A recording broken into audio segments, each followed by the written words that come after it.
Sunday.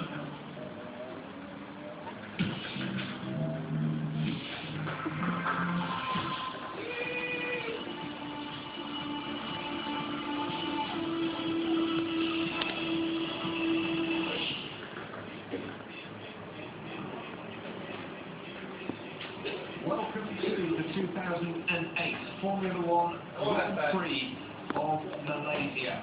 It is going to be a tremendous 56 laps of action coming up ahead of us on one of the best technical circuits in Formula One. This track has a little bit of everything for all the drivers. Certainly does, Steve. It's got fast corners, medium corners, and two nice slow hairpins, one of which comes at the end of a long straight. Great opportunity for